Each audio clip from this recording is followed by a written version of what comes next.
and coming today. We love having people in the building. Today we are pleased to be collaborating on this event with Social Made Simple, and you'll hear more from them in just a little bit later, and also in partnership with the Mass Association of Realtors, the Greater Boston Association of Realtors, and MLS PIN. So a lot of planning got us to you today. So let me give you a little rundown on the agenda. We're going to have a keynote address from Matthew Shadbolt, who's the Director of Product and Marketing at the Corcoran Group, and he's going to share his ideas and insights on how the Corcoran Group uses social media to move their business forward, generate leads, and also talk a little bit about what he sees coming in the future. And then after that, we're going to have a panel discussion with other local real estate professionals who are going to share their insights. And what I love about the panel is each one brings a little something different to the table. One of the panelists is going to talk about how social media can actually improve how you're found on the search engines. Another's going to talk about how he's incorporated it into his daily life and routine. So that should be interactive. And then, as I mentioned, then we'll adjourn to an area called the Atrium where we're going to have a reception. So and I also mentioned, again, if you want to tweet during the event, the hashtag is Social Realtor. So first I'm just going to tell you a little bit about how the Globe and Boston.com have used social media to connect with our customers. Social media is really, certainly there couldn't be any more buzz around the topic, but really what it is it's just another marketing channel. It's just an opportunity for you to create a direct conversation with your customers or your prospects. And it also really needs to be incorporated into your overall marketing strategy. So whether you use LinkedIn, Twitter, Facebook, or Foursquare, all of it needs to work together with your traditional marketing. Last year, we launched a real estate app that's available on your iPad or iPhone. And for all of our real estate customers who put their listings on Boston.com or in the Boston Globe, we offered this as another form of distribution for your listings. And the reason that I bring up mobile applications is because mobile is growing so rapidly. We think so much about the web here at the Boston Globe and our website. And last month, mobile represented 10% of the total traffic to Boston.com, and it's the fastest growing way that people are accessing our site. So you have to make sure that all your content is also optimized for people who use mobile devices. The other device that's growing rapidly is the iPad, which last month did 5% of Boston.com's total traffic. So it's important to make sure that your content is optimized, the conversations that you have with people work across every device. The other thing that we've done, how many people have seen or used QR codes in your marketing? Well, let's start with how many people have seen them? And how many people have actually used them in their marketing? Great, so a couple people who can share their experiences. So we added QR codes to our honor boxes. So when you go and you buy a globe, and hopefully you only take out one when you put the money in, that's why they're called honor boxes, we have a QR code there that's changed daily. So if you access the QR code through your smartphone, you get an additional piece of content. Most often it's going to be a piece of video content that is connected to the top story from that day. So we're just trying to add different dimensions to the news process and also the way, make sure that our content is on any device that people want to use. The other thing that we're doing is this September we are introducing BostonGlobe.com. So 16 years ago we made a decision to launch Boston.com as a regional portal for the city that wasn't just newspaper.com. So as we're working on additional ways to figure out how to drive revenue from online, and knowing that there's a premium associated with the creation of Globe content, we felt we had an opportunity to separate Boston Globe from Boston.com. So coming this September, we are introducing this new web brand, BostonGlobe.com.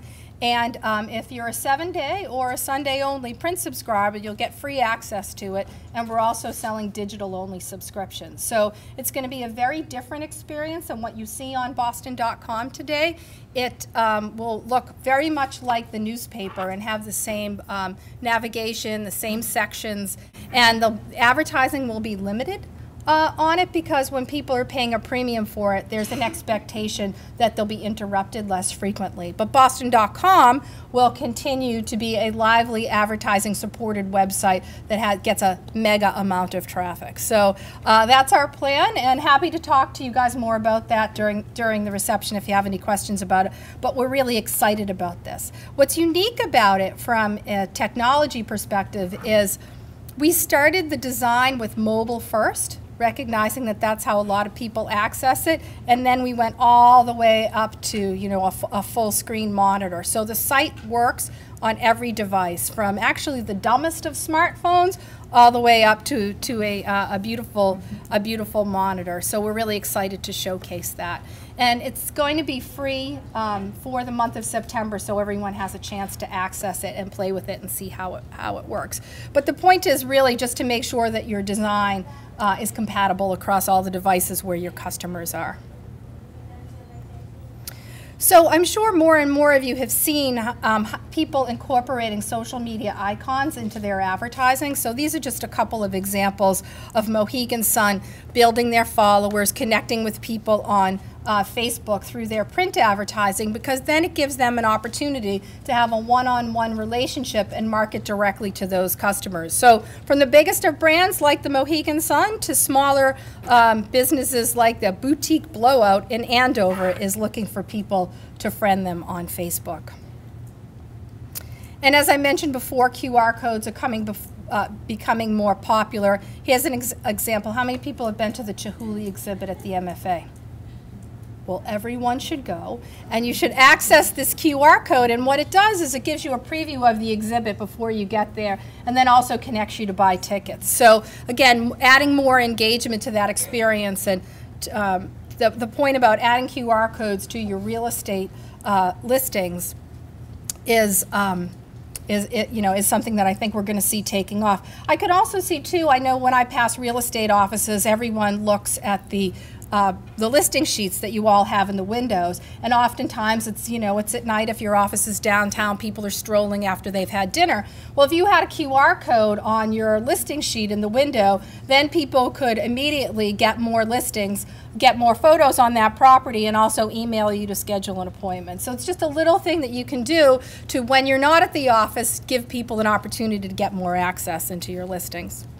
And one of the things we're really excited about is we just created this new ad position, which is Bill Wendell here from the Real Estate Cafe? I know he's due to join us today, but we created this technology in partnership with him, and now when he updates his Twitter profile, it flows right into his display ad on Boston.com. So if you have limited ability to change your creative by uploading your Twitter feed into your display advertising, it creates a more dynamic experience. So that's something that we created here on behalf of our customers.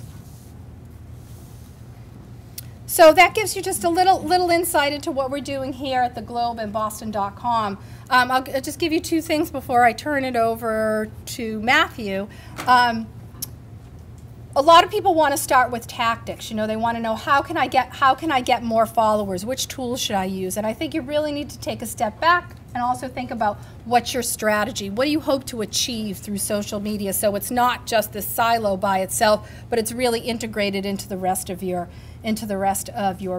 strategy. A lot of people start with tactics before they really think about what their strategy is. And I know it's pretty easy in your business to get more listings and close more properties. So think about how social media might be able to help you advance that.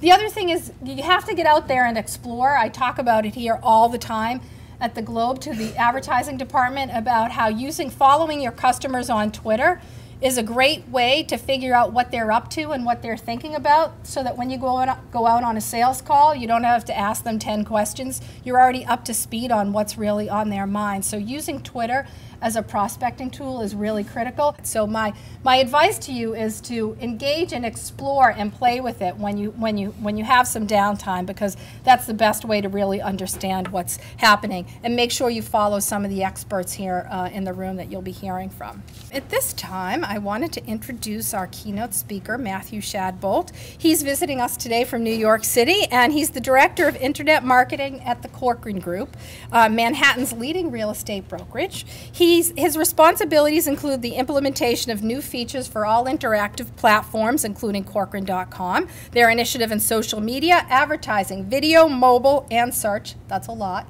Under Matthew's leadership, Corcoran's online audience has quadrupled in less than 5 years, and he recently spearheaded the launch of their first iPhone app and is an active participant in the company's social media presence on Facebook, Twitter, Foursquare, and other platforms. So please join me in welcoming Matthew.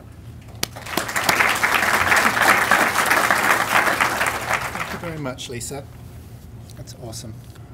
Okay, I'm actually, we were just talking earlier, I'm actually thrilled to be here because I don't get to travel that much given the kind of role that I have at Corcoran.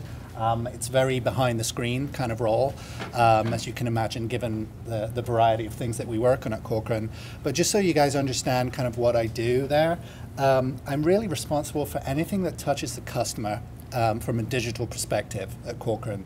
So anything interactive that touches a client or potential client or any kind of external person that we work with sort of comes across my desk at some point, whether that's our website, like Lisa was describing, our social initiatives that are really focused on 3 areas that I'm going to share with you today, which is Facebook, Twitter, and YouTube, right through to mobile initiatives, like what we're doing with folks like Foursquare, right through to kind of crazy interactive stuff that we do around New York, like interactive touchscreen displays in our office windows. Lisa mentioned, you know, the ability to take things out of the window, like you know, using QR code technology. We actually have touchscreen technology in our office windows themselves, so you can actually browse like full screen images of listings, things like that. It's basically like having a big iPad in the window that you can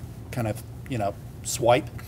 We're working on things like that and rolling that out to our offices right now, through to things like interactive billboards in Times Square that, you know, allow people with smartphones to interact with the billboards themselves. So, and what else do we do? Touchscreens, interactive touchscreens in the back of taxi cabs. So there's lots of things sort of beyond the screen of what we call the desktop computer that we're very, very focused on.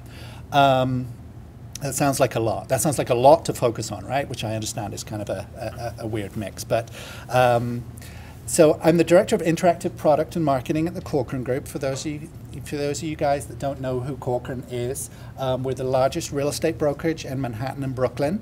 We also have markets out in the Hamptons and down in Palm Beach in Florida. We have about 2,000 agents, and last year we did $14 billion in sales. So we're fairly, you know, large residential real estate brokerage, primarily focused on sales, but with a significant rental and commercial business as well. Today, I'm going to talk to you. I'm going to talk to you about what I think social media means for the real estate industry, and I'm going to talk to you about 4 things in particular.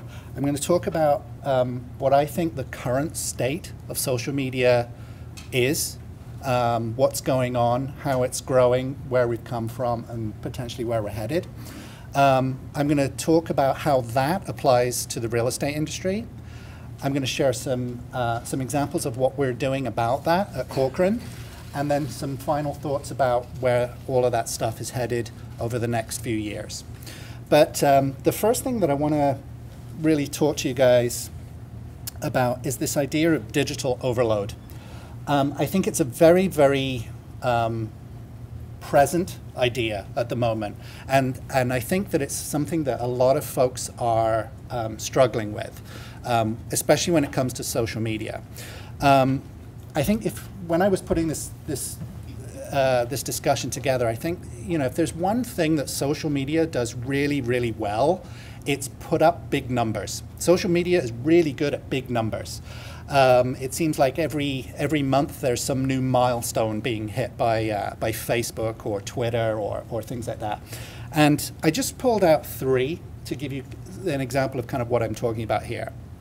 So you've got something like 700 million Facebook users, half of which log in at least once a day, which is a tremendous amount of people using one website every single day.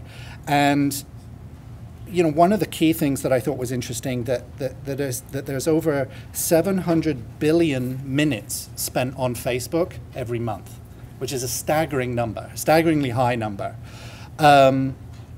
Another one is with YouTube. I'm really going to focus on Facebook, YouTube, and Twitter today. But another one is that YouTube is uploading 48 hours worth of content every minute. Every minute, there's 48 hours worth of content uploaded, right? It's a lot of cat videos, right? A lot of cat. We kid. Okay. And when something like that is also applied to Twitter, it's no secret that news breaks faster than ever on Twitter, and I'm sure the guys here at the Boston Globe live and breathe that fact more than anyone. But there's, once you start to look at the numbers of how Twitter is growing, there's 500,000 new accounts created every single day, which is resulting in something like 500 tweets per second going out, which ultimately ends up at roughly about 1 billion tweets being sent out every week. So staggeringly high numbers. So there's a lot of stuff going on, and my perspective is, it's very impressive that there's lots and lots of numbers, and very often in the real estate industry, we hear these numbers used to justify adoption.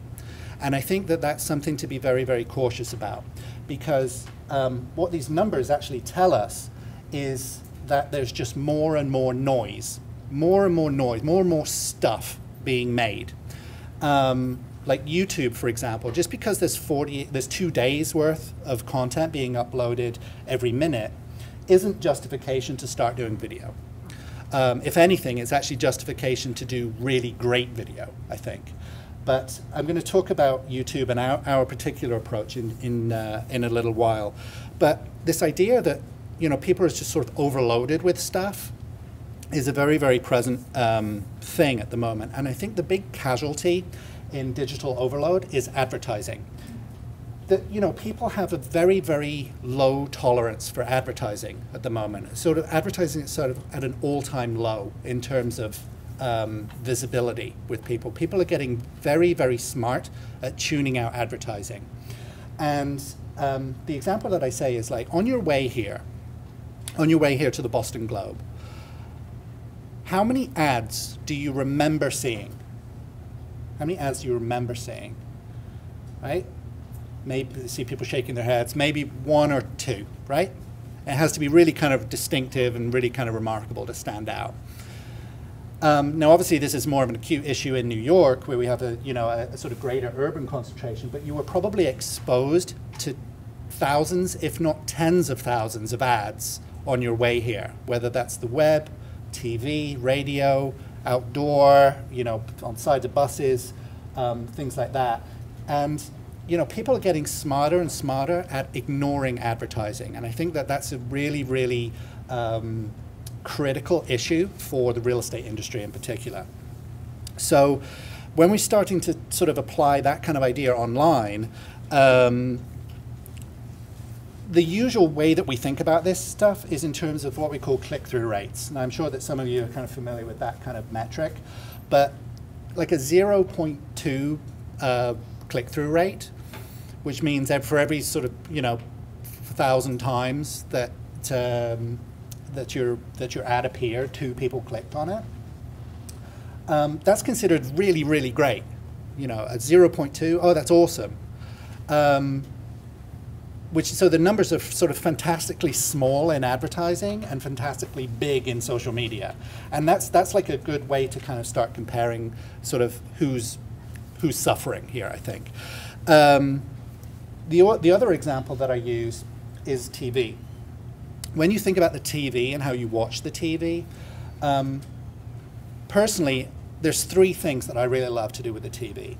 I love Netflix, I love the DVR, and I love HBO, okay? So that last one should tell you that I'm even happy to pay a premium for no ads. And I think Lisa started to touch on this with her mobile up kind of bostonglobe.com thing. So, I think that's a really good indication that people are sort of you know, just very happy to tune out advertising. So what do you do with something like this? It's really tough for the real estate industry, which has been so reliant on advertising for visibility in front of people. And I think that, you know, this idea of people being overwhelmed by information is countered by a strategy of providing guidance, insight, and helpful advice. And this is really where we see a lot of the power of social media in particular. And I'm going to show you some examples of this. There's a person in New York called Steve Rubel who works for a digital agency called Edelman. And for those of you guys that don't know Steve and the work he does, he's very worthwhile to Google, because he talks a lot about this idea of digital overload. And he talks about this idea of brands competing for visibility online, and how there's essentially this idea of that brands are becoming sort of needier and needier. It's like, please follow me, please become a fan of mine. And that there's this sort of constant culture of asking people to do things that's leading to this idea of digital overload. And, you know, what he says is that, you know, people just have no time for it. And he characterizes this idea that people are starting to just tune out this idea of having too much information put at them. He charts it at a particular point in time, which I think is really, it's a really great example of what I'm talking about here.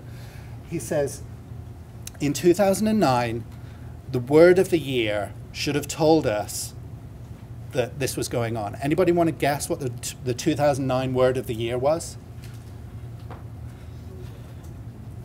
Unfriend was the 2009 word of the year. There's an active use of social networks that's too much for people. So this idea of unfriending people is becoming more and more common. You know, one of the other statistics that we look at is, you know, when we talk about Facebook, for example, the average Facebook user has 130 friends. Okay, the average Facebook user, 130 friends, 20% of which they don't know and have never met. Okay, so when we're working with folks in the real estate industry, that's very often a statistic that tends to kind of resonate with people. Okay, so we've got digital overload, and we've got this sort of culture of unfriending and people saying, wow, this is too much. So where the opportunity is, I think, is to create loyalty. This idea of digital loyalty is very, very important, especially in the real estate industry.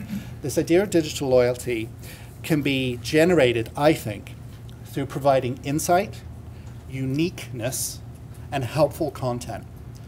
Now, I firmly believe that this is what I just described is what the contents of an agent's head is. And it's not the contents of my head, it's the contents of an agent's head. And you very often don't hear this at sort of, you know, real estate conferences, because I don't believe that what is inside an agent's head can be leveraged by an app. You know, I think the idea of what an agent does, the experience they bring to the table, the work that they've done in neighborhoods, translating that online is a very, very powerful play, especially in social media. So where that particular thing happens is, I'm going to focus in on Facebook at the moment, is this idea of trying to remain visible in front of people. Okay, so you've got a lot of people tuning out your messages, more and more so online. Okay, so if advertising is essentially sort of becoming less visible, or people are becoming more creative in trying to get people's attention, what do you do? And if you focus in on something like Facebook, a lot of people tend to work with Facebook pages, right? Facebook brand pages, and they try to build up kind of what they're doing there. But on the one hand, that's great, but most people are seeing your content elsewhere in Facebook. The majority of people aren't browsing individual walls. They're actually looking at the news feed. They're actually looking at the news feed. And if you think about your own use of Facebook, when you open it up, it kind of defaults into top news now. So it shows you kind of like the most popular stories first. And you actually have to toggle it over to most recent, which is a sort of a fairly interesting change from them, because they're showing you first what type of content is being shared amongst your network, and they're serving you that up first. So it's sort of like a similar type of conversation that you guys might be familiar with like an SEO type conversation. How do I get to the top of the page, right, in Google? So what happens is that the Facebook newsfeed has become one of the most sought after sort of media properties to own. If you can own a presence within the newsfeed, then you have a really, really strong play in terms of being visible in front of as many people as possible every day, right? So we know that Facebook is a huge destination for people, right? People are spending a tremendous amount of time on Facebook. And very often we hear, you know, Google versus Facebook, that kind of stuff. And, you know, it's important to have a strategy in both, I think, because Facebook essentially isn't search, I think. Google is search, and Google will drive people to Facebook, but people aren't looking for stuff on Facebook. People already have aggregated all of that information themselves. Does that make sense to everyone? So this idea that, you know, your presence within the newsfeed is much more an effective thing to focus on than what you're doing with different tabs and things like that. That stuff is important and you need to do it, but I think it's more important to think about how you are appearing in the newsfeed. Okay, so there's a thing called the way that we characterize this in terms of owning the newsfeed and, you know, how Facebook content is shared across the web, because you've got the like button, which is, you know, populated across, you know, millions of different websites now where you can like stuff even if you're not on Facebook. I heard a great phrase for it, which is likeonomics. I really like this idea of this phrase likeonomics, where you know, something that is liked a lot and shared a lot is perceived to be of a higher quality than something less liked, if you like. Facebook obviously has like an algorithm to determine, you know, what they consider to be popular beyond just the volume of likes and comments. But this idea of trying to work with the idea of getting people to share and sort of promote your content themselves amongst their own networks is a really kind of interesting thing to think about, I think, because this is ultimately how I think you start to create something like visibility and authority in social media. And I think that those two things are very, very important and very different from the idea of selling. The idea of selling. I think a lot of folks in real estate think Facebook, listings, leads, selling. Okay, and I think that that model, not only is it sort of proven to be fairly ineffective, I think, for those that have done it, but I think it's also, you know, sort of have to take that traditional hat off when you're thinking about this stuff, because this isn't lead generation, because it isn't search in that sense. So it's a different model from something like Zillow and Trulia, where people are, you know, actively looking for homes.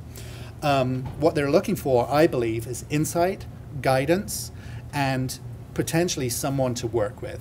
That's what I think Facebook's play is. Okay, so this idea of people spending time with you and your brand, and valuable content being shared amongst your network. This is a very, very important thing for brokerage brands in particular, and also for you as an agent, because you may have thought of yourself as being a competitor with like the other local agent from the brokerage across the street. When it comes to Facebook, you're not competing with them. What you're actually competing with is the other people in the news feed.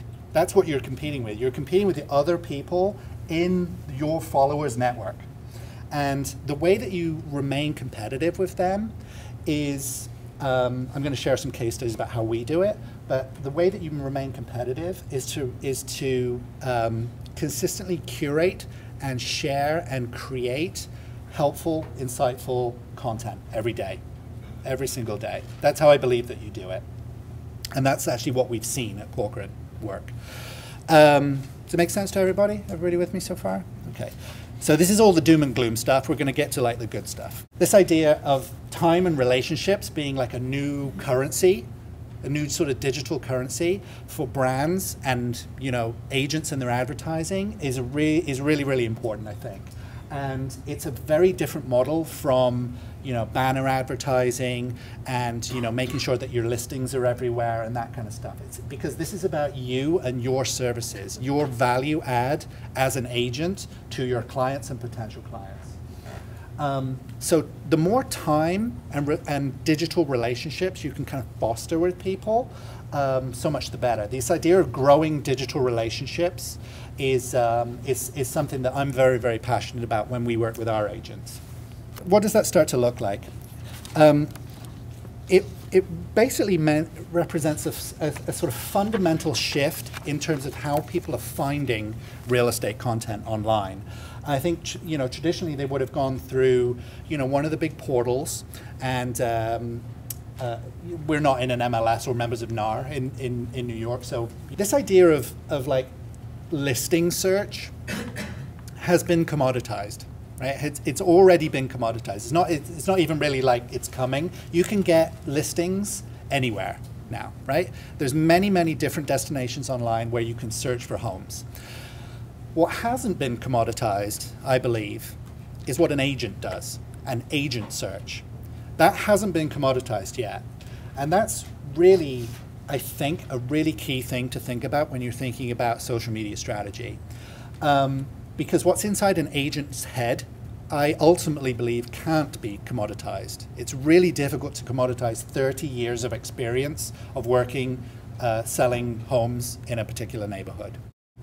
I think that, you know, the process of looking for listings as part of that commoditization is actually kind of broken right now. I think the experience of how you look for homes online isn't really what people do. This idea that, you know, you do drop downs and check boxes and then hit this big sort of go button, and then you'd get like 40,000 results based on, you know, some kind of proximity of what you were looking for. I don't believe people look for homes that way. I believe that's sort of like an option of what people do that's available to us online to somehow get people to our content. But I don't believe that that's how people look for houses, or homes, I should say. That's searching listings as opposed to finding homes. And that's a really, really important semantic difference. That makes sense to everyone?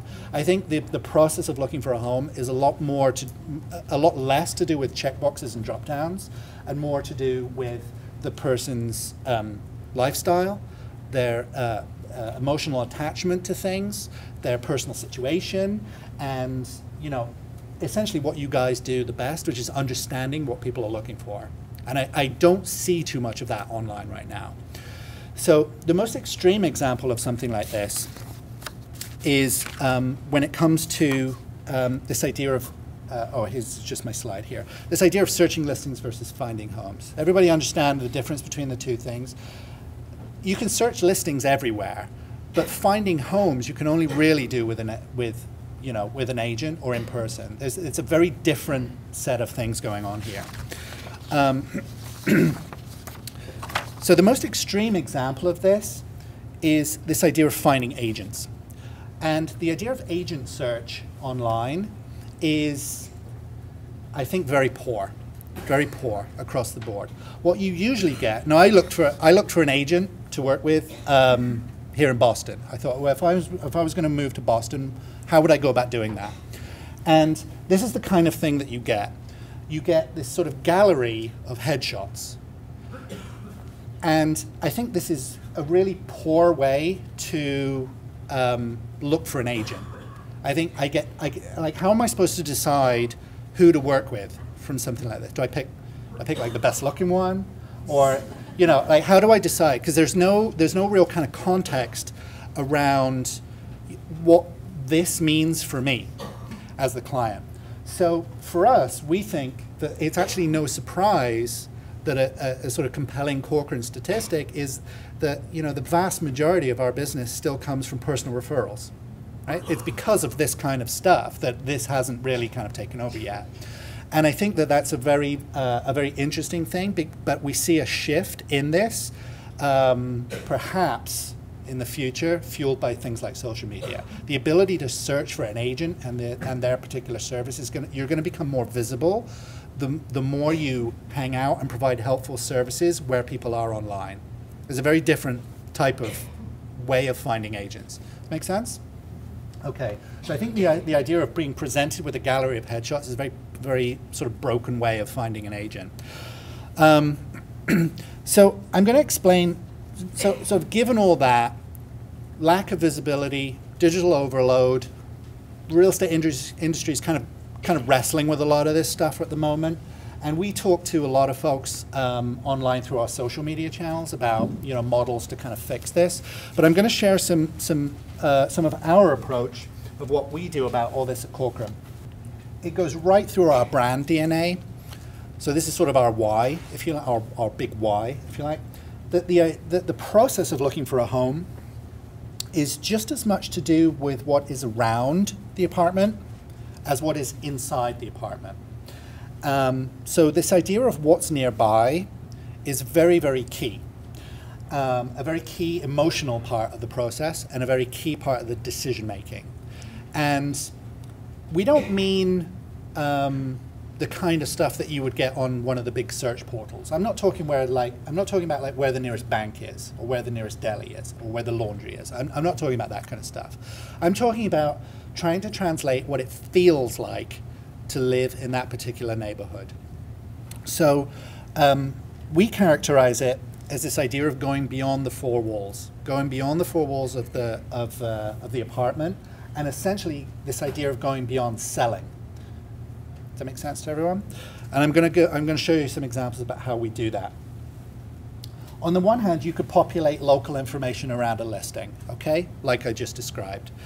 One of the ways that we do it is we have a content partnership with Zagat Survey. Now this is Corcoran.com, and you've got a typical kind of listing there on the left, and all of our neighborhood information is down there on the right. And you can see quite prominently displayed is our content partnership with Zagat Survey. And the great thing about working with Zagat is that it doesn't just give you like, here's the nearby stuff. It actually gives you editorial, and it gives you a point of view about, in our case, nightlife, dining, and shopping recommendations. So it gives much more a spirit of like what it's like to live there and the kind of things you can do there than, you know, icons plotted on a map with a big pin in the middle saying the listing is here. Does that make sense? Okay. So we think this idea of like a point of view is very, very important. And Zagat is actually a great fit for Corcoran's brand anyway, which is why we did it. But it provides a vast amount of editorial around our listings, which is sort of unique and interesting and of value to people. And as a result, we see a lot more time spent with our listings because people are exploring neighborhoods through listings. Does that make sense to everyone? Okay, so this when we're talking about formulating time and relationships with people, this is just one very small strand of how we do that. Another way that we do it is, and this sort of goes more into our social media approach, it's this idea of curated insight. Very often, one of the questions we know that you guys get asked all the time, how's the market? Right? It's one of the most popular types of questions agents get asked. How's the market? Now, very often online, what you get is like an Excel spreadsheet.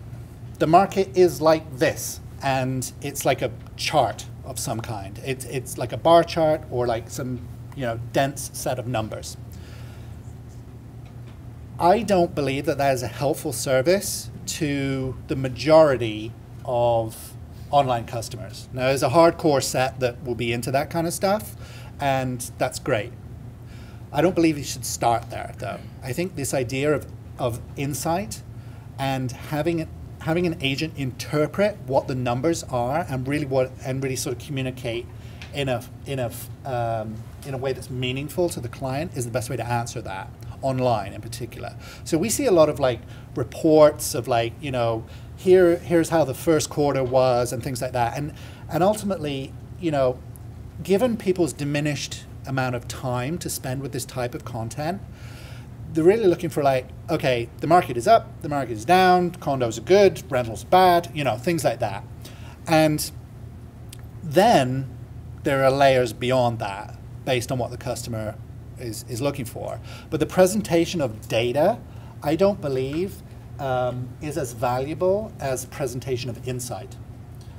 This is sort of like a searching listings, finding homes kind of idea. One is friendlier and more meaningful to the customer than the other. One is just data, just searching data. And the other one is more to do with the actual process of real estate, I think. So I'm going to take you through how we've approached this kind of problem historically. About 2 years ago, we had a problem with Corcoran.com in that we were living this kind of brand premise of, you know, transparency and being open to conversations, and, you know, you can talk to us about anything and that kind of stuff. And but we weren't really kind of living it online. So we had a content problem in that people couldn't talk to us online. So the first thing we did, and this is sometimes a surprise to people, is that we actually didn't start with Facebook. We started with Twitter. Our first sort of foray into social media was with Twitter. And this is like a recent screenshot of our Twitter page.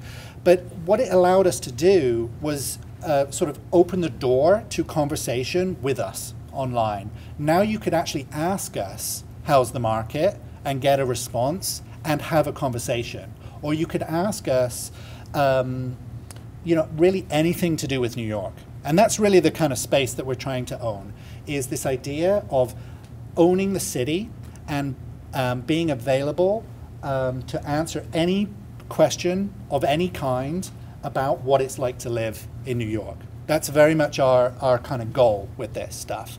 So the vast majority of questions that we get are actually not real estate related. They're actually like, where's a great spot for lunch? Who has the best cupcake downtown? I can say this one in confidence here. Why do the Yankees suck so much? You know, like, that's just for you guys there. Right? Well, I should really say the Mets, right? But okay. But, you know, like, I'm going to see the game tonight. Where's a great place to eat beforehand? A lot of these sort of lifestyle type changes, type of content. Or, you know, we're visiting and shopping for the weekend. Where's a great spot, you know, near the Apple store? That kind of thing. And there's no greater pool of knowledge for us to leverage than all of our agents. All of our agents know all of this stuff so well that, you know, there's this tremendous sort of resource that we're sat on top of to answer any available question about the city. So this is essentially how Twitter works for us. We very, very rarely post things to do with real estate here, although we get involved in a lot of real estate-centric conversations with people. For the first 6 months of its life, our account was anonymous. It was just, you know, the voice of Corcoran. And, you know, we were finding that, you know, we started to post like, you know, like a house of the day, or we promote, you know, certain open house events and things like that. And we weren't really getting kind of much traction from something like that. And as soon as we actually started to reach out and talk to people is when not only our follower growth started to escalate, but actually like the actual effectiveness of using Twitter to grow digital relationships and have more people ultimately kind of come into Corcoran.com or join us elsewhere online started to happen. So it started to become almost like a funnel into the kind of Corcoran ecosystem, if you like. So in that sense, it really was like that door that we were hoping it would be. So Twitter, I would say, for us, has been the most effective platform in terms of actual business. in terms of actual business for us, which is often a surprise to people as well. We get the majority of our business in social media through Twitter, which is a surprise to people because a lot of people see the big numbers in Facebook and think, well, you know, it must all be happening in Facebook. We don't see that. We see the sales and business coming through conversations, and that is primarily happening on Twitter. 6 to 8 months after we started our Twitter account, we had a content problem in Twitter, and that we were starting to share information about the city.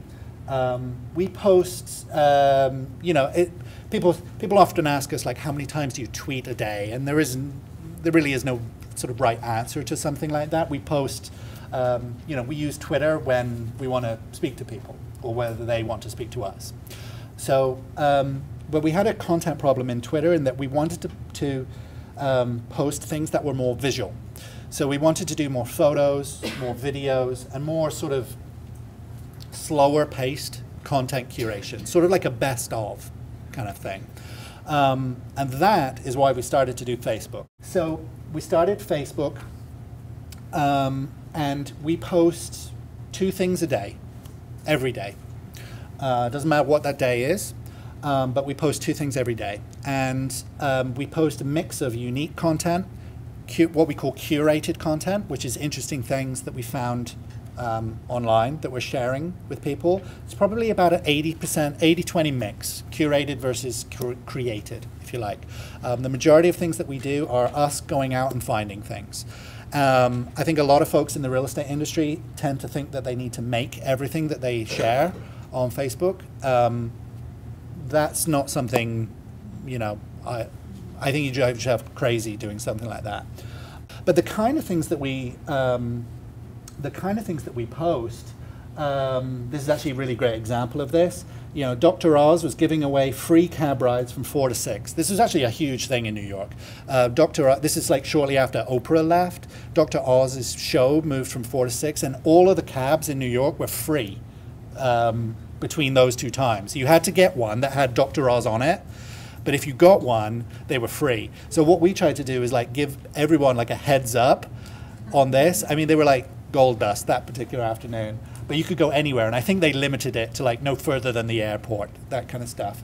But it's this idea of owning the city that becomes very, very important here. It's this local insight that only real locals would know something like this, and I think that that's really, really important. So you know, ultimately we're looking at, you know, the conversations that are happening as a result of what we post. We're not really looking at follower growth, although that's, you know, that's something that we have some kind of ambient awareness of. We're looking at the conversations that are generated by the things that we post every single day, and we think that that's really a lot more interesting place to focus. And this is ultimately how you start to own the news feed by you know, creating content that is going to create discussions around topics every single day. Okay. It also positions yourself as an expert. You know, we hear a lot about, you know, position yourself as a local expert. This is actually what we mean by that, though.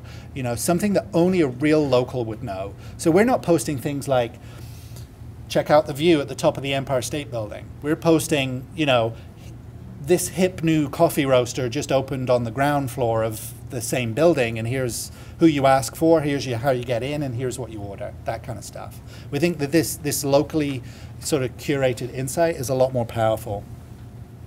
So again, about 6 months after this, we were getting a lot of questions forwarded to us through Twitter and Facebook.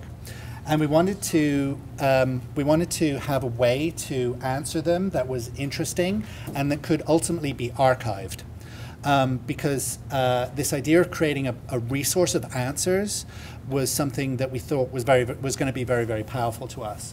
So what we did is we collated a whole bunch of these questions, and we actually created our YouTube channel out of that.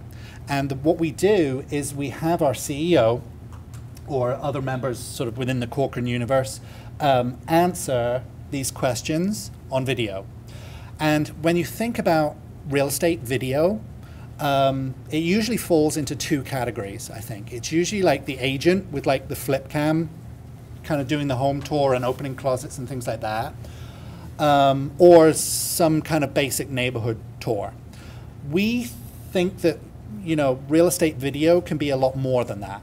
And for us, video is more an extension of social than it is of search.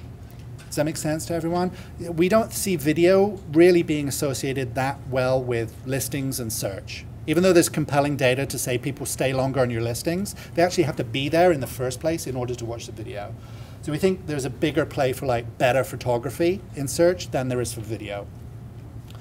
But what we've done here is we've created this huge pool of hundreds of answers to common real estate questions. And what we find is that how-to videos, things that explain how you go about something, there's pretty compelling data to say that is the most frequently watched type of video on YouTube. But it also is this idea of sort of going beyond selling and going beyond the four walls of apartment search. Okay, so this is how we're sort of integrating everything. We're also seeing a tremendous amount of video use on the phones and on mobile devices in particular. This is like one of the fastest growing areas for us, is people watching videos about how to do things on their phones. And this isn't just like a real estate kind of content thing. This is many verticals doing this. You know, I think we see a lot of data coming out of people like Home Depot and Lowe's for like how to, you know, how do I change, you know, the widget on my sink for, you know, doing that kind of stuff, and they'll watch it on video. Or cooking is another one. You know, they'll actually follow someone cooking as they cook themselves. So we see tremendous growth in mobile in particular. So we think that this idea of helpful stories is always going to win in terms of creating visibility for you in that Facebook news feed. I think that's really important. So this idea of what's nearby is really important to us. And in many ways, the idea of working with GPS technology and the phone in particular is actually a more natural fit for us for that than the desktop. So, you know, we've got this old adage in our industry of like location, location, location, right? There's no better place to do that than the phone, I think. And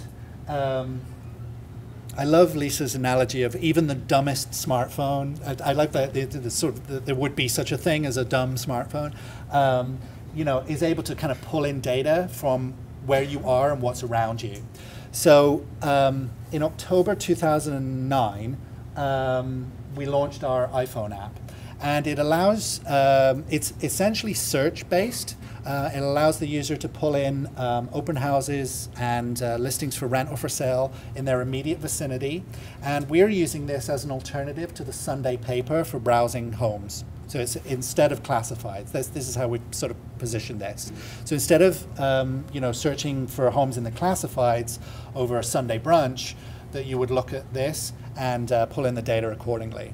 Now, one of the differences that again we have with this is that we have a vast amount of neighborhood information that's curated around the listings. So you can not only see what's available for sale or for rent, you can actually see what to do around the listing as well. And this is what you see on the right-hand side here. Beyond this, each venue has its own page that you can call the venue from. You can read reviews about it, you can see pictures, and there's a huge sort of database of like neighborhood information that you can pull in based on exactly where you are. Now, one of the big things that I want to answer was one of the questions earlier about lead generation. There's two things I'm going to tell you about our iPhone app that we see. Number one, we see our iPhone app used about 4 to 5 times longer than Corcoran.com on the desktop, which is a really surprising statistic to me. People are spending a tremendous amount of time in the app. So these are really like our super users, if you like. They're looking at a tremendous amount of stuff over a long period of time. So if we're able to capture time with people, that's really important. The second thing is you cannot underestimate the power of this being a phone. And that's really important because you call the agent from this thing. And having the ability to do search and calling is tremendously powerful. And of course, we track something like that. You cannot do that from something like the desktop. The process of writing an email is much longer, and you have to think about it a lot more and spend more time with it rather than actually calling. So it's very, very powerful for us. The other thing that we have around our listings is we have curated content. This is a content partnership we've done with the Curbed network. If anybody, I don't think Curbed are in Boston at the moment, but they're rapidly expanding. And anybody that doesn't know Curbed, Eater, or Racked, I would highly recommend checking them out. They are a great source of stuff to share in Twitter and Facebook. We have a content partnership with them that is essentially based on discovery of content. And what it does is it allows you to if you're looking at a listing that has a nearby story from Curbed about something to do with real estate, it will actually pop up almost like a special, like you found a special within the app. So it allows you to do content discovery in and around you. It doesn't appear on every single listing. You have to, you have to find it within there, but it's based on the immediate vicinity of the listing. And it just is a kind of fun way for us to provide more local insight and keep people in the app even longer and provide more value. Okay, so that's essentially sort of social and mobile as we see it. We think the future, this could be its own seminar, I think, but the future is really going to be formed by how you think about the web, I think. And I think when people think about the web, it's going to be a lot less to do with the big box in the corner of your desk and more to do with the thing in your hand and in your pocket, I think. And I think that there's pretty sort of compelling evidence to say that the web is essentially going to be sort of untethered and outdoors. So this idea of location, location, location, and what it feels like to live in a particular neighborhood becomes absolutely critical if the web goes outside a lot more. Because this idea of what's around you becomes very, very important. I want to share just some projects that we've been working on. For those of you that are unfamiliar with Foursquare, it's essentially a way that you can share your location with your friends. It's an app that allows you to discover new places in and around the city. They just hit 10 million users, which is a big milestone for them. Because they're essentially still a startup, very, very rapidly growing, and very big in New York in particular. They're from New York. They are essentially a great way to find new things to do in the city because they've started to use what they call check-ins. When you share your location, it's called a check-in. They've started to use that check-in information to start recommending things to you and your friends.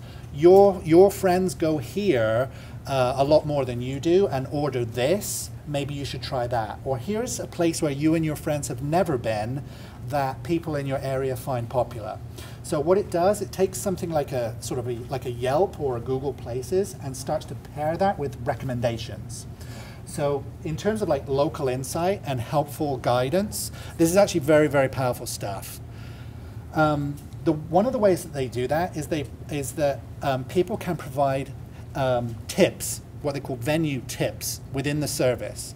So that when you check into a place, you can get like a little helpful piece of information telling you what to do there. So it will say, like we have one for like the Manhattan Mall there, which is like, we don't really have many malls in Manhattan, but it's actually a great way to cut through if it's raining between the subway and Penn Station. And you would never really know that unless you were like a local. But what we do is we provide that same level of local information that we've been doing in Twitter and Facebook and YouTube, but this is like our mobile extension of that. We're putting all of that local insight in people's hands as they use Foursquare around the city. So when they're checking in to places, they actually get like a layer of Corcoran expertise about what it's like to live here and the things you can do and things that only really kind of we would know or that's inside an agent's head. They get that in the palm of their hands as they're going around the city. We actually find this is actually really good for people outside of the city as well. We have similar strategies in something called Gowalla. This is an app that's fairly similar to Foursquare, although it allows you to do a little bit more kind of curated content. You can actually put together what they call trips, which creates, you know, like 15 to 20 different spots and allows you to do like, here's our favorite bakeries within the city. That's something like that, and allows you to almost give like here's a Corcoran tour for, you know, pastry lovers, things like that. So this is how we start to make our own content based on our tips and our insight. I want to just get back to the advertising part of this, because I think it's important to, like Lisa said, you know, keep in mind the whole ecosystem of what you're doing here. And social media, it may sound like a lot here. It's probably about 25% of what me and my team do. But one of the big things that we're focused on right now is mobile advertising. Mobile advertising is certainly in terms of like banners and what they call display advertising, is really, really successful for us. We're seeing click-through rates that we've not seen in 15 years through something like this. Essentially because it's usually the only ad in the app that you see on the screen, and you sort of have a captive audience with someone that's spending a long time using an app. So what we do is, you know, this is examples from 3 of our ad partners, is that we run banner advertising inside of other apps, promoting the download of our app. Does that make sense? We call this ads in apps. So if you're reading the New York Times and you're on the Upper East Side, for example, what you'll get is a banner prompting you to download the Corcoran app to browse real estate nearby. Does that make sense to everyone? So the advertising is based on the user's location and tied to the specific context of what they're doing on the phone. A natural extension of this, and I keep going back to this lead generation stuff. Say, for example, somebody is looking at the New York Times and they are tied to, they're near an open house that's going on right now. What will happen is we were able to target sort of like a specific geographic area and provide the banner that you see on the left, that there's a Brooklyn Heights condo, you know, sort of going on right now. And what it does is it once you press that banner, it brings up the map that says, you know, it gives you like a little bit more information about it. It shows you where it is, how to get directions, and you can, this is actually sort of connected back into Corcoran.com. And it also allows you to call from the ad. Okay, so the more volume of calls that we can generate for the agents this way, so much the better. And we've actually seen tremendous call volume and success from doing something like this. This is a very, very targeted type of advertising specific to the phone. And there's not many folks in real estate sort of thinking about this, I think. So this is actually a great way to get the phone to ring. So just sort of in conclusion here, I've showed you a lot of stuff, and some of it's kind of scary, and it's very, very overwhelming to think about this. But my advice is to not take these things in isolation. I think a lot of advice that we hear is like, you know, very focused on tools and very focused on, you know, Facebook in particular. Keep in mind, like, we didn't start with Facebook. We started with Twitter. And we started with Twitter because we had a problem that needed to be solved by a particular platform. Couldn't speak to people online. So people in real estate, I think, have a tendency to jump in and try and do everything. I'm going to start a blog and a YouTube channel, and I'm going to send out 50 tweets a day, and, you know, who knows what. But it has to sort of fit a problem. It has to fit a problem that you have. And the problem, as we see it, is essentially a visibility one. Because as listing search has been commoditized, agent search is starting to move from something like Google to something more like social media. Does that make sense to everyone? And I think that that's really, really important. So, you know, when we're talking about this idea of sort of harmonizing everything kind of has to work together. I'm not a fan of syndicating content across platforms too much. So, you know, we don't really send you know, everything that we do in Facebook to Twitter, or everything that we do in YouTube to Facebook, or everything we're doing in the apps to YouTube. You know, we don't really cross-pollinate everything. We think that the audiences are very, very different in each one of the platforms. Our Twitter folks are very, very different from our YouTube folks. And I think that that's a key thing to keep in mind when you're starting to say, well, I'm going to send everything everywhere, because what you're doing, in many instances, you could be hitting the same person many times over. Right? They're like a real friend, and there's no real sort of faster way to get hidden than to do that, and to really think about, you know, how you're positioning print advertising, even outdoor, online, search, syndication, display advertising. It all kind of has to work together with this stuff. So you can't take the stuff in isolation, but the building of digital relationships is really the kind of key thing here. So my advice is to be as helpful as you possibly can, because I believe that helpful is the new selling. And that sounds sort of, I don't mean that to sound like a catchphrase, but it's really what we see at Corcoran. We see that as the more helpful and insightful and fun we can be online, that's so much better than blasting people with open house information and sort of bashing them over the head every single day with it. So, thank you very much. The question is who does quality control? Are you quality control at Corcoran? And how do you maintain quality across all this different stuff? Is that fair? Okay. It's a tough question. And one of the things I didn't speak about here is how we work with 2,000 agents to do this. So quality control is a very large issue beyond this kind of stuff. This is really brand presence for us. But we believe that quality content really comes from sort of brand DNA. We're very fortunate to have a very strong brand direction that comes from elsewhere in the advertising marketing department, and has a strong legacy in print in particular. So my role is to sort of translate that online. And there are many, many problems in that transition. How you translate a brand that has been specifically known and associated with a person. In our case, Barbara Corcoran, who is, you know, she's you know, off doing her own thing right now, and no longer with us. How do you transition away from something like that and become your own thing? So about 5 years ago, we went through a rebranding process that completely changed all of the creative, and that was when I was brought on to essentially do the digital versions of that. But we weren't really looking at things like you know, apps 5 years ago. We had some sense that we were going to do something on the phone 5 years ago, but we had no idea how our brand was going to translate to that. So quality is very, very important, I think, because we want every time someone experiences a piece of our content, we want it to touch them in a somewhat consistent and similar way.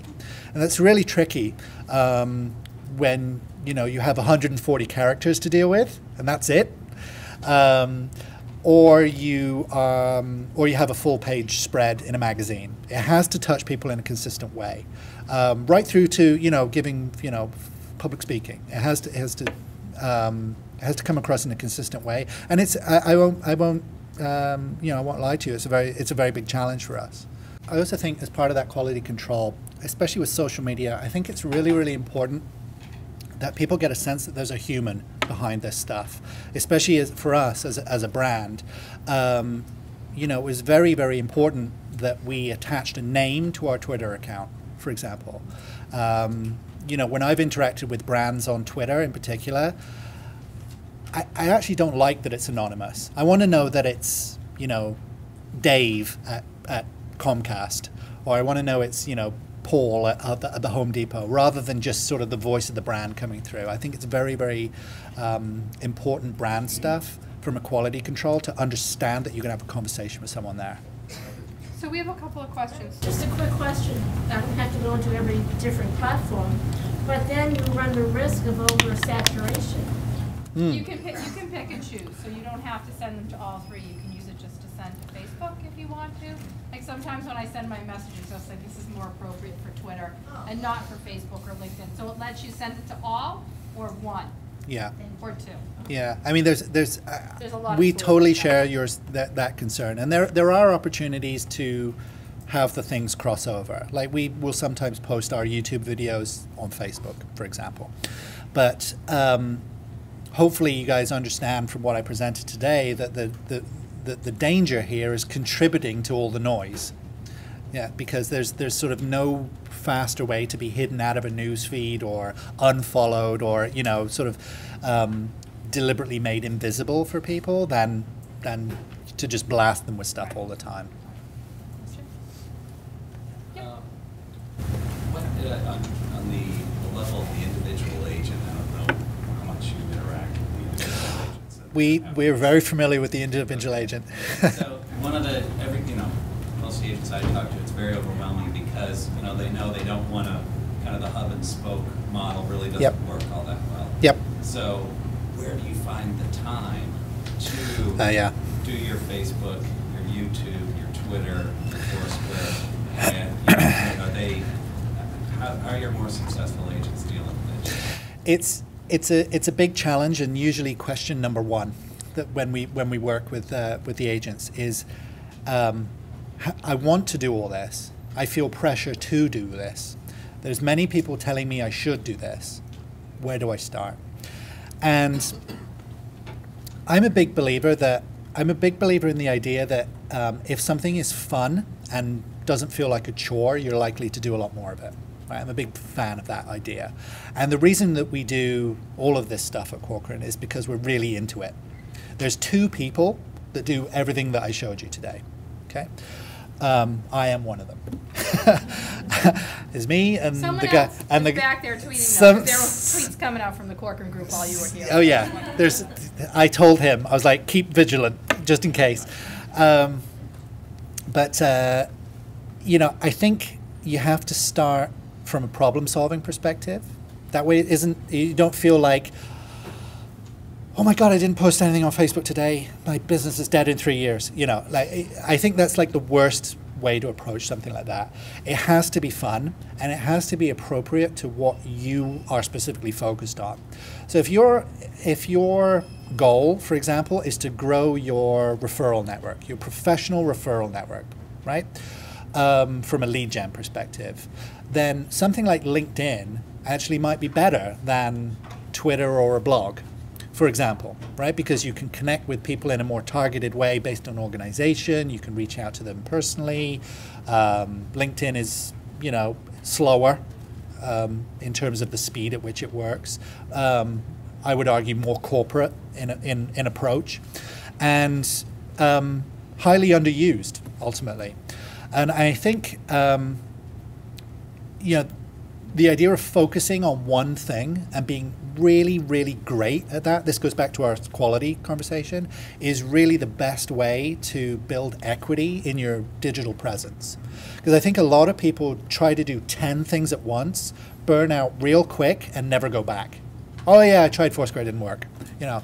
But we've been doing Foursquare for like a year now, and we add in maybe like 10 to 15 tips a week. Right? That's all we do. We do a couple a day. Oh, that would be a great one to leave at the Apple store. Oh, this will be a great one to leave at, Barney's. But over time, you end up with this enormous volume of local insight that's within a service. We have like 1,500 tips in there now, which is a massive kind of offering and very unique to us, and also very unique within Foursquare.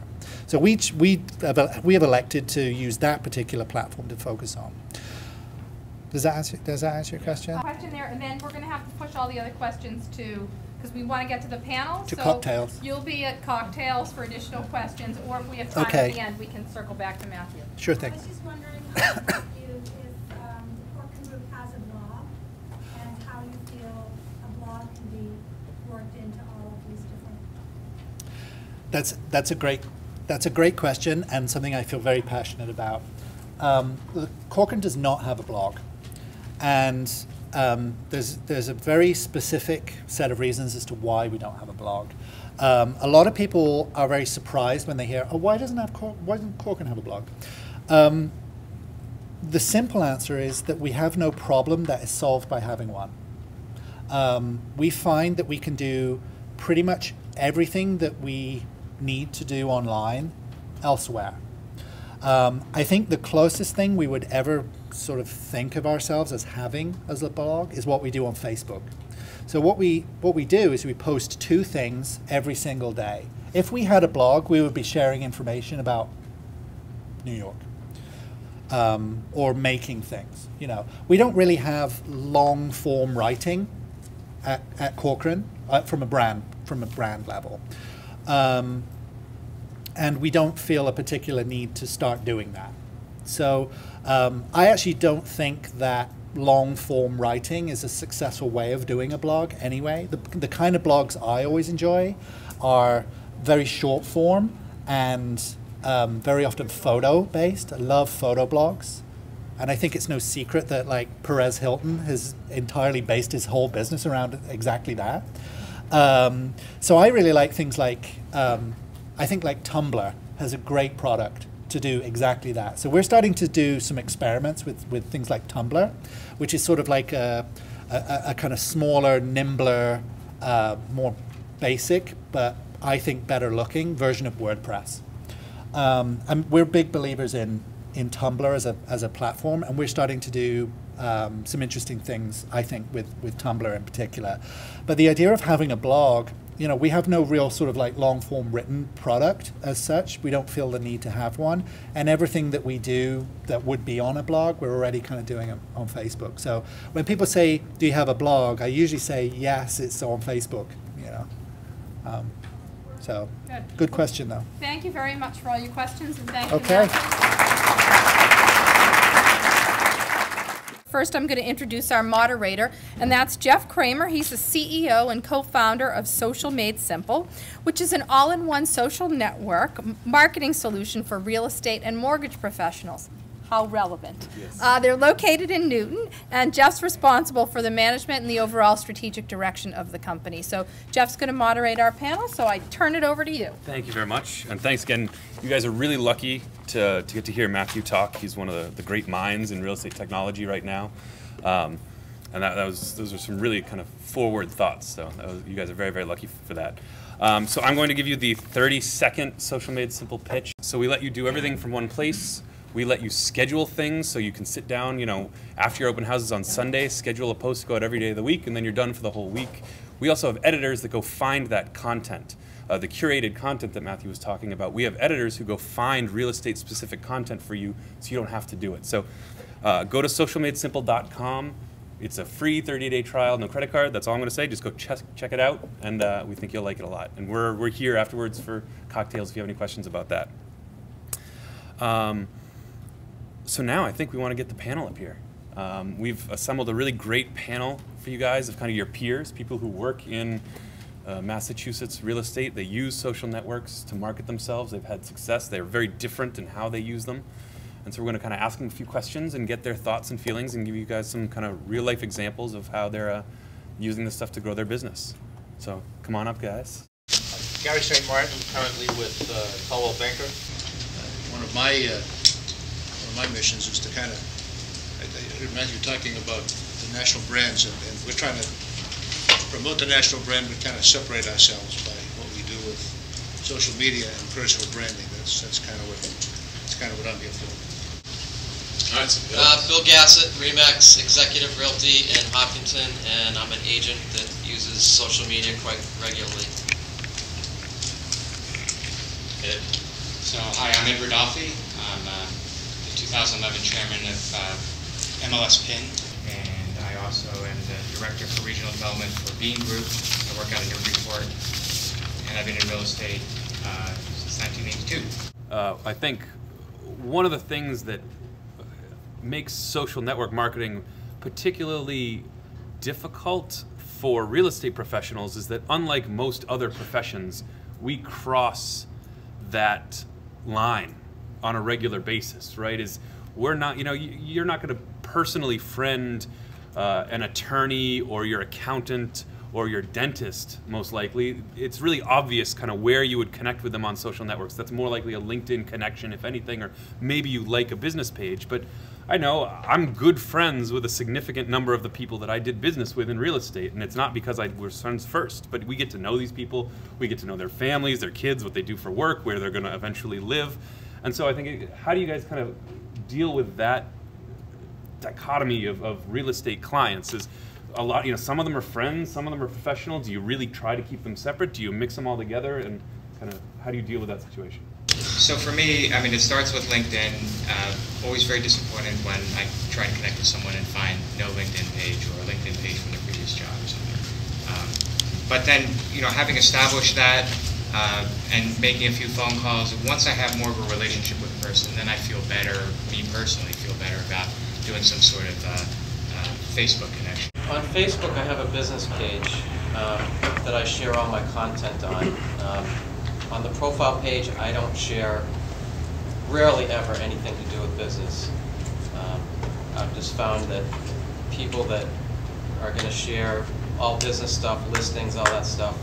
Matthew, what he said about unfriending, I think that's absolutely true. I think, if you're just sending out listings every day to people, you're going to quickly get blocked. I think my objectives were kind of 3 different levels. I think that my first involvement with Facebook was it was the only way I could communicate with my children. I know what the hell was going on in their lives, and ultimately my grandchildren. And I have a 4-year-old that is on Facebook, and she always sends her papa these lovely little messages that I don't know whether they're on my wall or whether they're for everybody to see, but I guess it doesn't matter. In terms of the business Facebook page, I just did that recently. We went to another seminar because we're constantly trying to absorb as much of this, and I'm kind of the dinosaur on this panel, I think, but my involvement in social media is less than 18 months. So the business Facebook page is purely for business content, and I use some RSS feeds from Social Made Simple, by the way, and try and publish those on a regular basis. LinkedIn is where I go kind of agent to agent, trying to build a referral base for out-of-town referrals.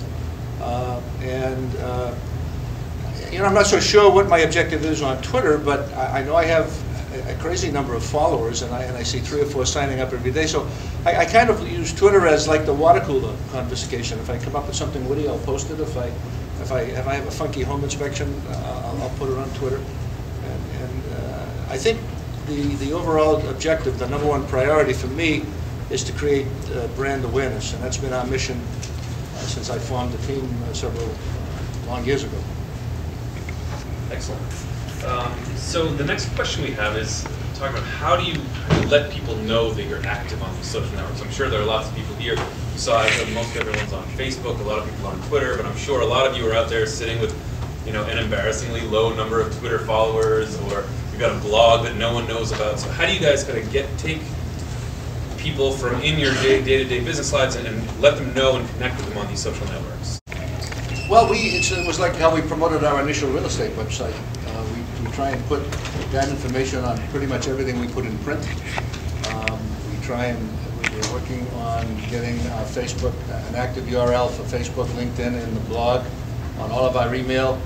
We've redone all of our literature, all of our property brochures. They say find us here, find us there. So I think primarily print advertising. I don't think I do a whole lot of, when I'm face to face with people, I tend not to want to talk about real estate too much. So it's not a lot of word of mouth, but I think our exposure comes from being in the business for so long, and primarily the same town. And even we started to use QR codes now on our signs. I'm blessed with a team of 30 and 40-somethings who are constantly on me to do more on social media so we can continue to grow the business. So I think the best way is to just put everything in print and let people know where they can find you. I can't pinpoint, we get a lot of referrals, and when I ask people how do they find us, a lot of times they don't know, but I'm guessing they either saw my blog or they saw us on Facebook or they saw us somewhere. They just can't pinpoint it because of the absolute overabundance of digital information, I think they forget, Matthew, where the hell they even found out about you. So, to me, the more you can't be a secret agent. The more you talk about where people can find you, the better chance you have of somebody calling you up as the expert. It all goes back to my blog and posting to different places. I actually get people that friend request me every day on all these sites, and I believe they're just seeing it from being in all the postings that I do. I get numerous requests from people. And so that it all comes from your blog. Let's now let's tell us a little bit about kind of what it is that the content you're creating for that blog. What do you write about, and especially what do you write about that gets kind of the best results? The best results, I would say right now, without a doubt, is short sales. I've written a lot of articles about short sales, and I find that every day I'll get at least an email or a phone call from somebody that calls and asks me questions, and it might not even be somebody that's even in my market. I get people from out of state calling me.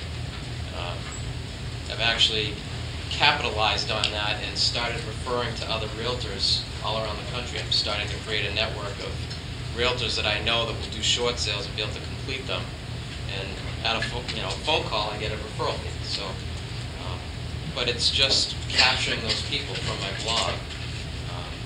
A perfect example of what I do is write an article about short sales. I'll post it to Twitter. I'll post it to my Facebook page. The tweet is automatically connected to LinkedIn. So it's hitting everywhere. It's all over the place. Search engine optimization. I think you heard Matthew use SEO before, but that stands for search engine optimization, which on a very basic level is how do you get Google and Bing and Yahoo to like you? How do you get them, if someone asks a question about what it is that the business you're in, how do you get those search engines to recommend your website as a source? And blogging is a great way to do that, because one of the things Google loves best is new content, is freshly updated content. They say, here's a blog the person's posting regularly, there's a lot of new content coming on, so they're in it right now. We're not sending, if Google always sent you to a page that was 5 years old, you would stop using it, right? You want something that's current and fresh. And so social networks, especially blogging, is a really great way to be there. But Google's also starting to integrate Twitter and Facebook posts into their search results. So if someone in your network searches real estate, they might see your face and your tweet at the bottom of that Google page. That's in a beta right now, but it's going to be becoming more and more prevalent in their search results. So being present on these, it can kind of tie into the search aspect of real estate as well, and I think that's one of the things Bill's done really well. If you want to see it, it's massrealestatenews.com. How many, I guess let's do a quick poll, is how many people here would categorize themselves as new to, we'll say new to social network marketing, not necessarily social networks, but how many people here either don't do it or have just are just trying to figure out how you can actually make some money out of this and sell more homes? All right, so a good number of you. Who here would say that you're already doing it and you're trying to get better, but you can say you've been actively using social networks to market yourself? That's maybe 20, 30%. So I think for everybody, but especially for those of you who are just kind of getting into it, why don't you guys tell us a little bit about how you got started? Because I think that's one of the best things, is to hear from real people, this is how they got started, is you're in this place. Because it's really easy. He's got 3,000 friends. I don't have anywhere near that many friends, and this is my business, is my life. That sounds intimidating, but so how did you get started? We'll start with Ed. I started with Facebook, and I learned from what I saw. So basically, I observed quite a bit. And the other thing is that, just like everything else, anything you want to know, how to do it well, how to do it poorly, is available on the internet. So there are tons of resources about how to tweet, right ways, wrong ways, same thing with Facebook and all that. So I did a lot of research, I did a lot of observing before I started actually using it. And I would log into Facebook and then watch. 5 years ago, I discovered a site that I would recommend all of you guys check out if you haven't been there already. It's called ActiveRain.com. ActiveRain, to me, is by far the best site for any real estate agent to join and get involved with. It's basically a collaboration of ideas of all the best minds in real estate across the country. You can go there to find out anything that you're interested in terms of social media.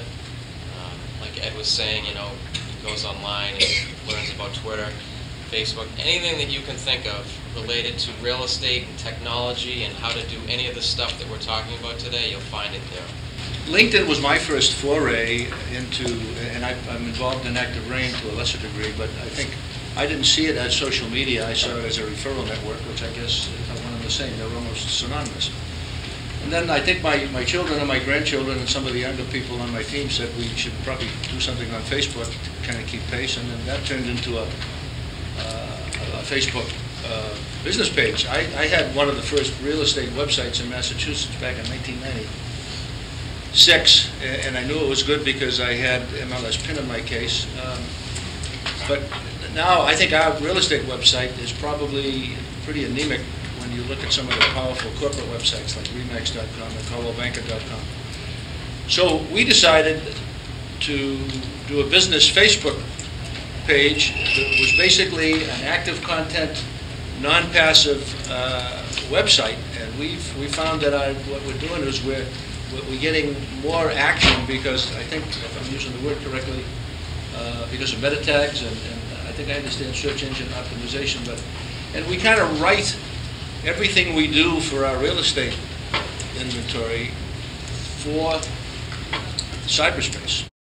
If you're new, I think the absolute best way is to watch or listen, as I like to call it, is go connect with these guys, connect with other real estate professionals, connect with customers, clients, and you don't have to say anything right away. Don't feel like you're obligated to jump in and start posting something 4 times a day. Just listen, just watch, and you're gonna start to get a feel for what's appropriate for the different networks. You know, what's the difference? I could stand up here and talk for 2 hours on the difference between what's appropriate on Twitter and what's appropriate on Facebook and what's appropriate on a Facebook page and what's appropriate on LinkedIn.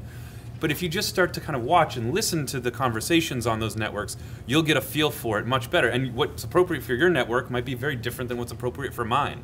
These networks are kind of a fluid thing. We're not necessarily talking the general public all the time. We're talking, to use a good old-fashioned real estate term, we're talking your sphere of influence, right? Is who you're kind of communicating with on these social networks. Active Rain is a great source of information. I just kind of want to put a little my own asterisk on it. Active Rain is 2 things. It's a blogging network, and their business model is to get agents to pay them to have a blog. Their business model is changing a lot recently too. Early adopters have a much different deal than new adopters. I wouldn't, as a real estate agent, choose to have my blog on Active Rain that is where you're posting your own content. I think it's a great idea. You should use WordPress. If you can use, there's 2 different versions of WordPress, which is way more than we have time to go into now, but go to WordPress.com and set up a blog there so you own your own content. But Active Rain is a great source to find agents talking amongst themselves about what works, what doesn't, and how to learn. So I just want to make that kind of distinction.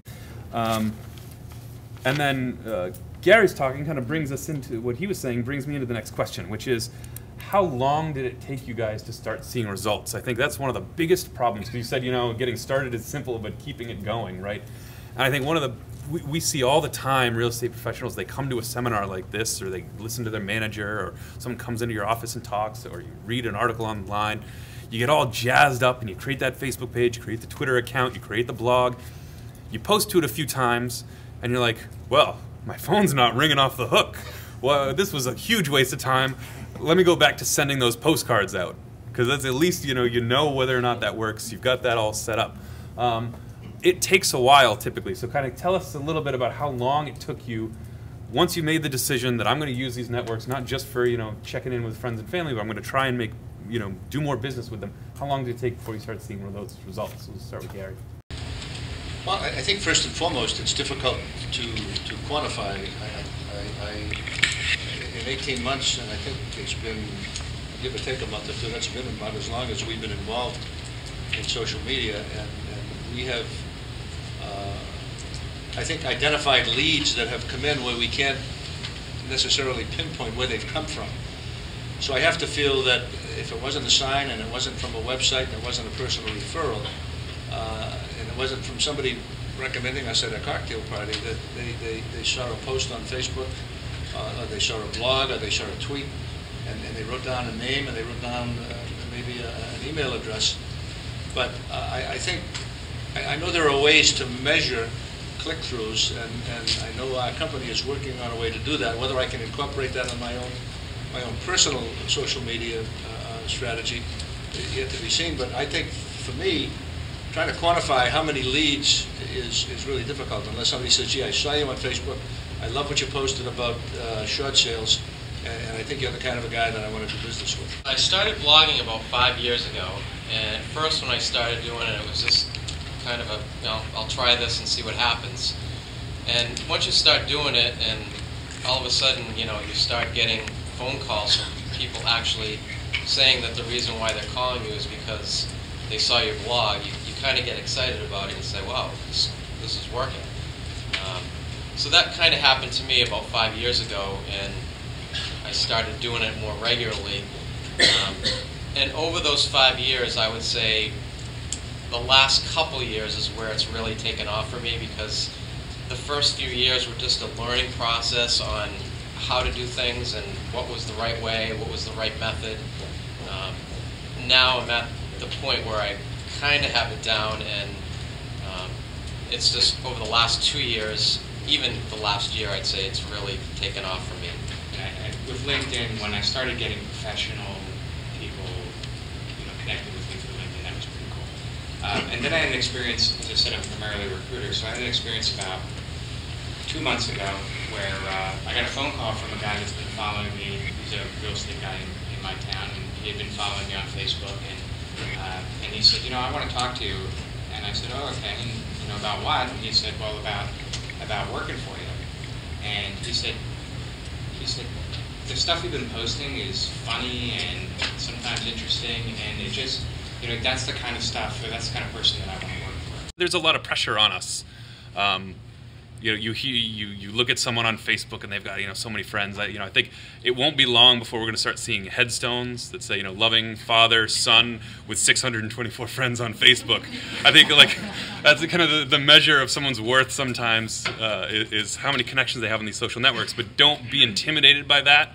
Is just because you don't have very many doesn't mean that the people that you are connected with aren't going to find value in sharing information. We all started at zero.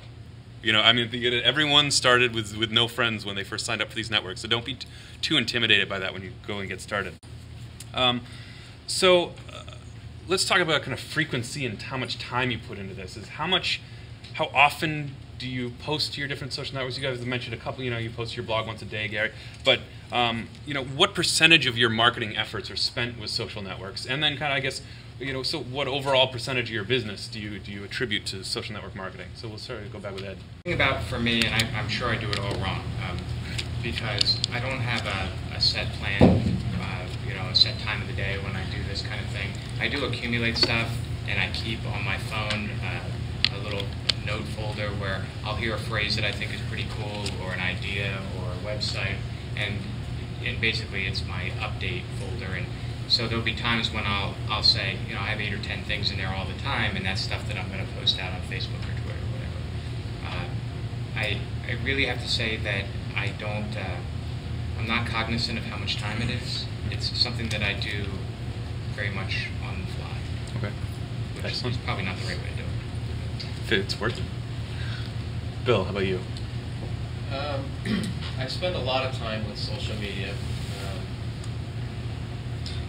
Recently, I've not been able to post as much as I'd like to because I've actually got so much business and I'm just having a hard time keeping up with it, honestly. You're just bragging at this point. Yeah, oh. He'll be at the cocktail party later. Yeah. It used to be that I'd try to post at least a couple blogs a week.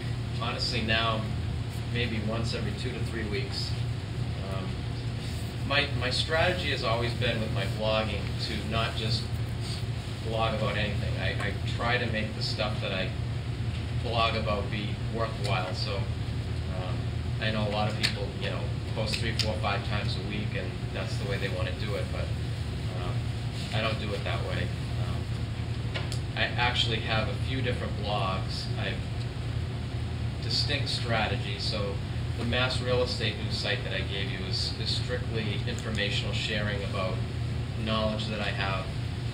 I have another blog that I use mostly for sharing listing, market reports, more data-driven stuff.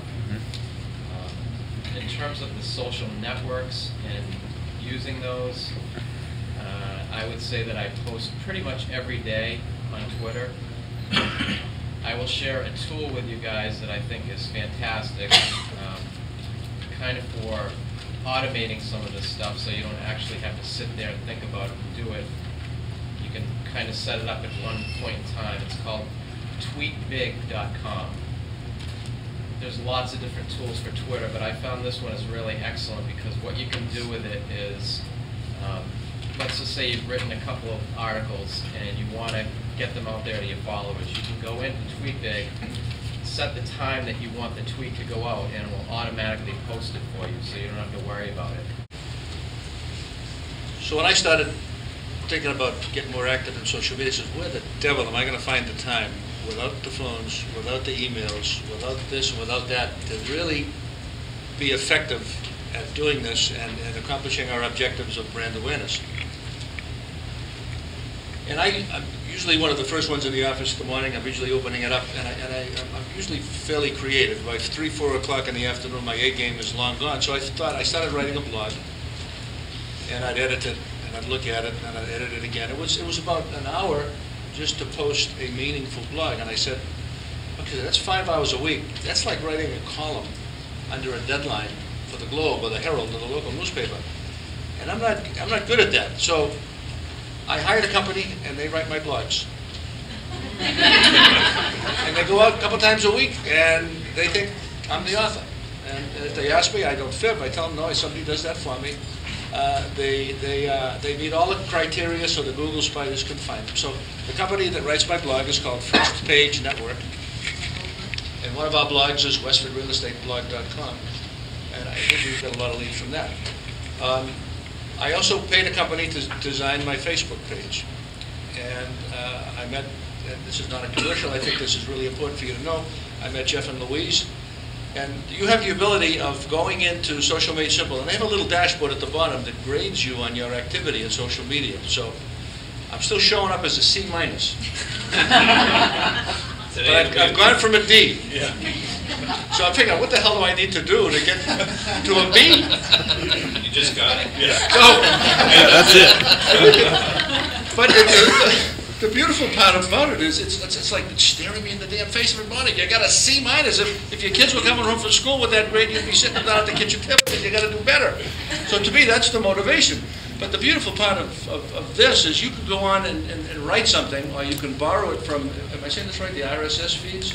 RSS feeds or our editors, yeah. Beautiful articles posted every day that aren't about me.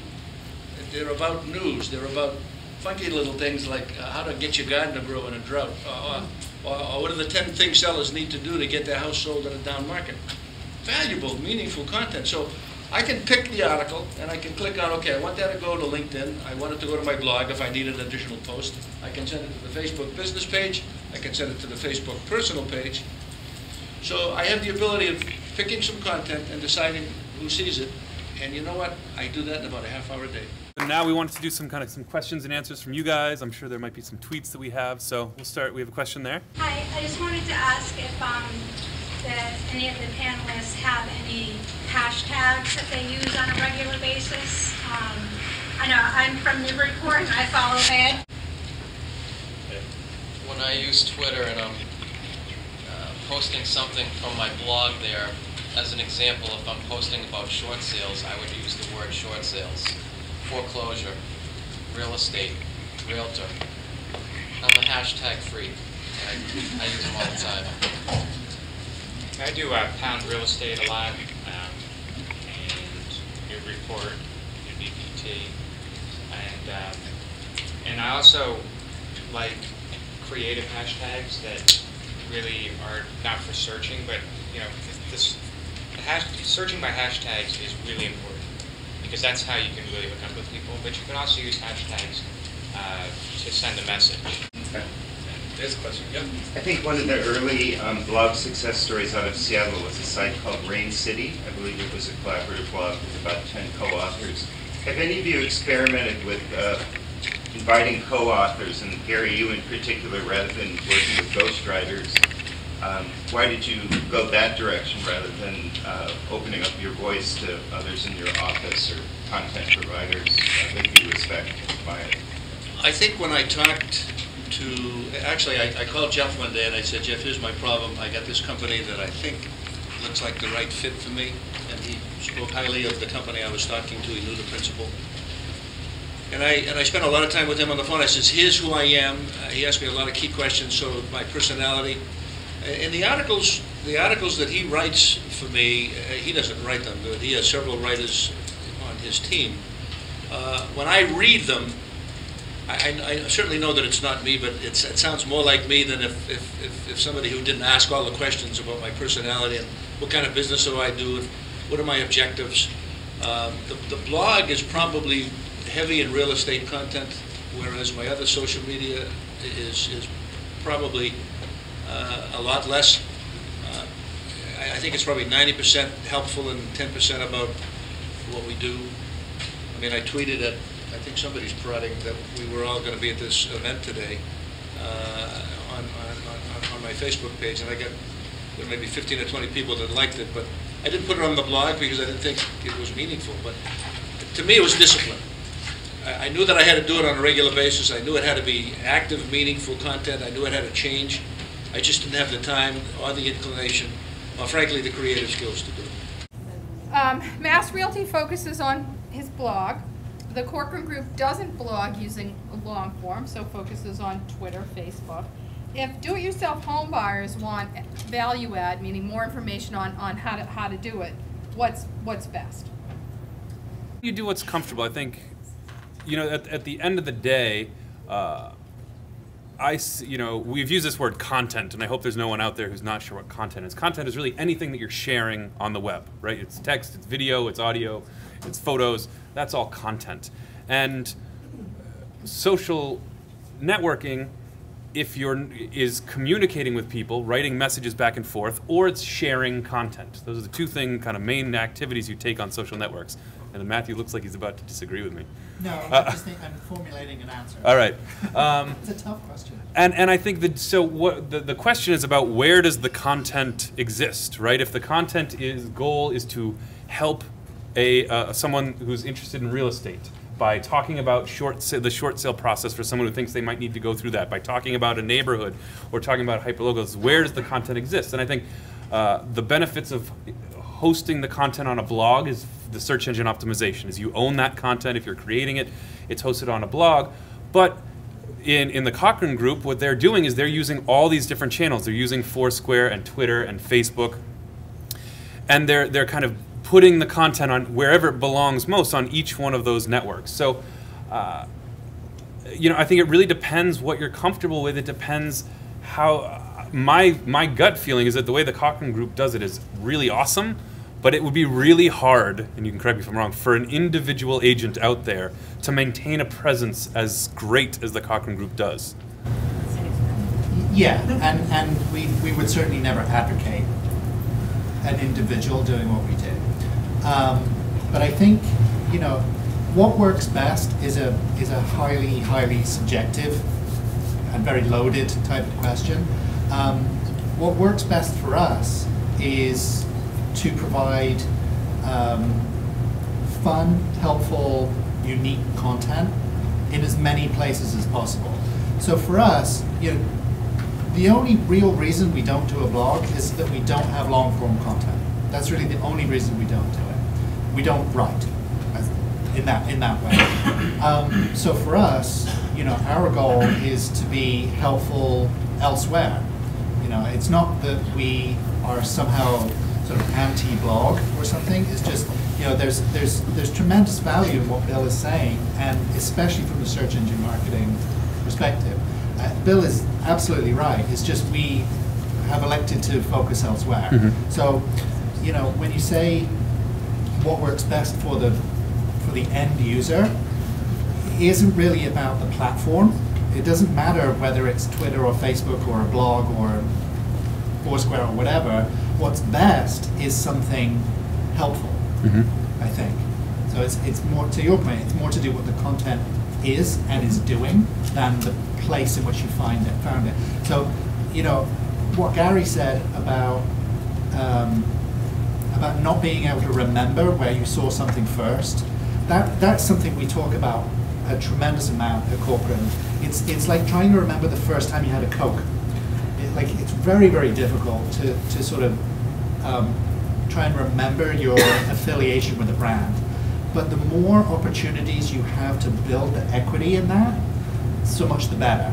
So, you know, for us, it's about sort of increasing the ecosystem and then trying to leverage the different parts of it, rather than sort of, you know, one thing in particular. I think that's great. And I was just going to say, one of the cool things about that question for me is that I see this a lot with new salespeople or new to the real estate business salespeople, where everyone wants, you know, could you just show me the thing that's going to make it work? You know, or can you give me the sentence that I need to say that will get me these 6 listings that I need? And that's, you know, there are as many ways for salespeople to be successful as there are individual salespeople.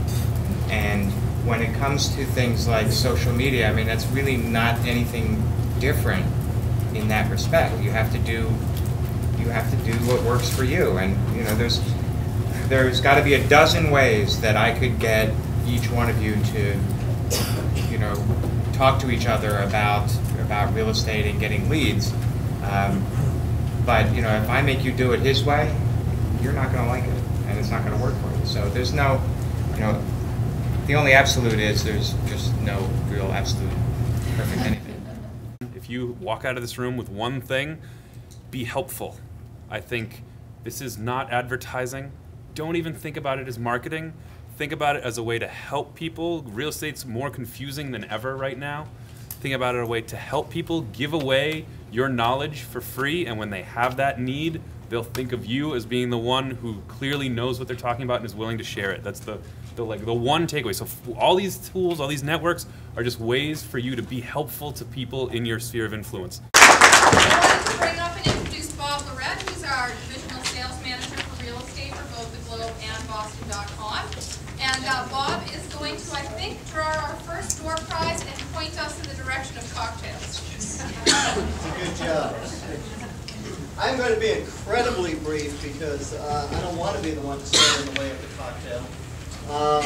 I do want to thank everybody that participated today, our panelists. We have a little parting gift for you. I get to do the Vanna White.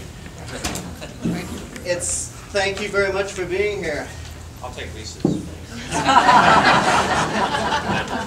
Thank you very much. It feels like there's a bottle in there. I hope it fits. And then also for Matthew, we certainly appreciate you taking the time out of your busy schedule coming down.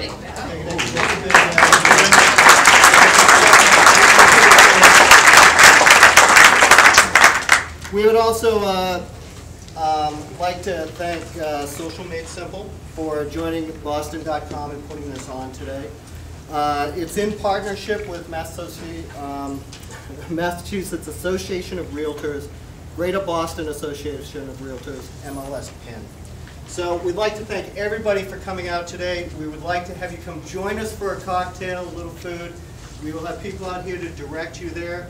There's no reason not to come because if you leave, you're just going to sit in traffic. So, did the people from Maine ever make it? Yes. Yay. Nice. So we look forward to meeting all of you down there. Thank you very much. We'll draw a winner for a $25 gas card donated by the Greater Boston Association of Realtors.